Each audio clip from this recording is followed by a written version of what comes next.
Luc, chapitre 6. Il arriva un jour de sabbat appelé second premier, que Jésus traversait des champs de blé. Ses disciples arrachaient des épis et les mangeaient après les avoir froissés dans leurs mains. Quelques pharisiens leur dirent: « Pourquoi faites-vous ce qu'il n'est pas permis de faire pendant le sabbat ?»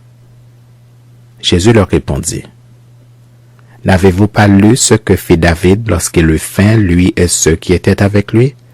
Comment il entra dans la maison de Dieu, prit les pains de proposition, en mangea et en donna à ceux qui étaient avec lui, bien qu'il ne soit permis qu'aux sacrificateurs de les manger? » Et il leur dit: « Le Fils de l'homme est maître même du sabbat. » Il arriva un autre jour de sabbat, que Jésus entra dans la synagogue et qu'il enseignait.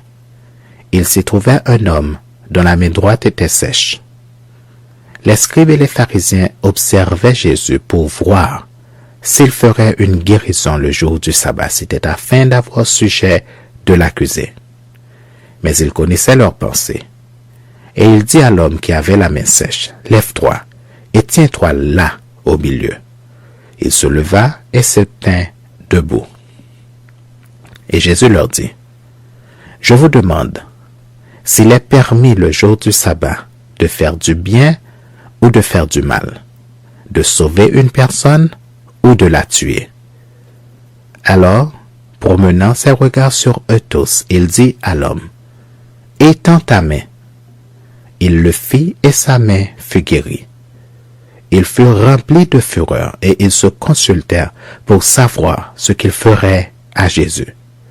En ce temps-là, Jésus se rendit sur la montagne pour prier et il passa toute la nuit à prier Dieu. Quand le jour parut, il appela ses disciples et il en choisit 12, auxquels il donna le nom d'apôtres: Simon, qu'il nomma Pierre, André son frère, Jacques, Jean, Philippe, Barthélemy, Matthieu, Thomas, Jacques, fils d'Alphée, Simon appelé le Zélote, Jude, fils de Jacques, et Judas Iscariote qui devint traître.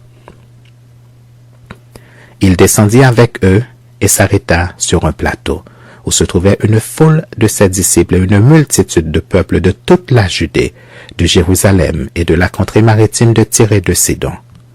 Ils étaient venus pour l'entendre et pour être guéris de leur maladie.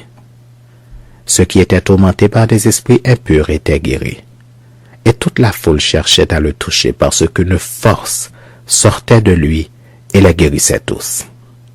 Alors, Jésus, levant les yeux sur ses disciples, dit: « Heureux vous qui êtes pauvres, car le royaume de Dieu est à vous.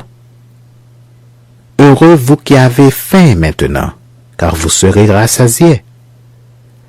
Heureux vous qui pleurez maintenant, car vous serez dans la joie. Heureux serez-vous lorsque les hommes vous haïront, lorsqu'on vous chassera, vous outragera et qu'on rejettera votre nom comme infâme à cause du Fils de l'homme. Réjouissez-vous en ce jour-là et tressaillez d'allégresse parce que votre récompense sera grande dans le ciel, car c'est ainsi que leur Père traitait les prophètes. Mais malheur à vous, riches, car vous avez votre consolation. Malheur à vous qui êtes rassasiés, car vous aurez faim. Malheur à vous qui riez maintenant, car vous serez dans le deuil et dans les larmes. Malheur lorsque tous les hommes diront du bien de vous, car c'est ainsi qu'agissait leur Père à l'égard des faux prophètes. Mais je vous dis, à vous qui m'écoutez, aimez vos ennemis, faites du bien à ceux qui vous haïssent, bénissez ceux qui vous maudissent, priez pour ceux qui vous maltraitent. Si quelqu'un te frappe sur une joue, présente-lui aussi l'autre. Si quelqu'un prend ton manteau, ne l'empêche pas de prendre encore ta tunique. Donne à quiconque te demande et ne réclame pas ton bien à celui qui s'en empare. Ce que vous voulez que les hommes fassent pour vous, faites-le de même pour eux. Si vous aimez ceux qui vous aiment, quel gré vous en saura-t-on? Les pécheurs aussi aiment ceux qui les aiment. Si vous faites du bien à ceux qui vous font du bien, quel gré vous en saura-t-on? Les pécheurs aussi agissent de même. Et si vous prêtez à ceux de qui vous espérez recevoir, quel gré vous en sera-t-on? Les pécheurs aussi prêtent aux pécheurs afin de recevoir l'appareil. Mais aimez vos ennemis, faites du bien et prêtez sans rien espérer, et votre récompense sera grande. Et vous serez fils du Très-Haut, car il est bon pour les ingrats et pour les méchants. Soyez donc miséricordieux comme votre Père est miséricordieux. Ne jugez point et vous ne serez point jugés. Ne condamnez point et vous ne serez point condamnés. Absolvez et vous serez absous. Donnez et il vous sera donné.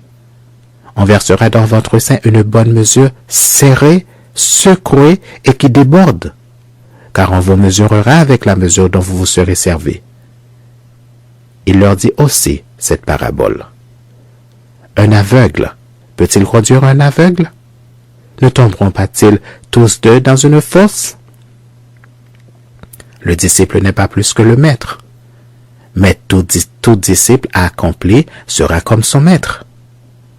Pourquoi vois-tu la paille qui est dans l'œil de ton frère et n'aperçois-tu pas la poutre qui est dans ton œil?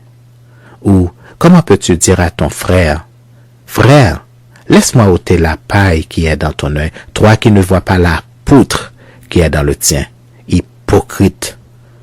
Ôte premièrement la poutre de ton œil, et alors tu verras comment ôter la paille qui est dans l'œil de ton frère. Ce n'est pas un bon arbre qui porte du mauvais fruit, ni un mauvais arbre qui porte du bon fruit.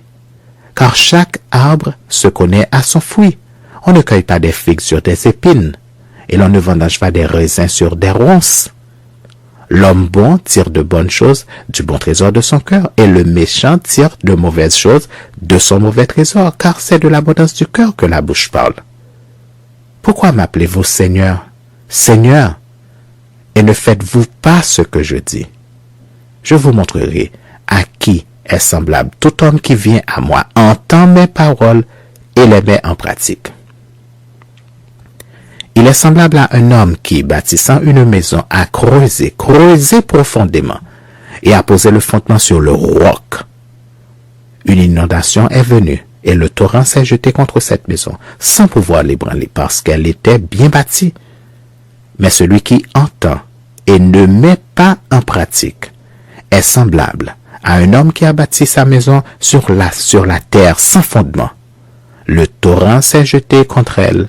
Aussitôt, elle est tombée, et la ruine de cette maison a été grande.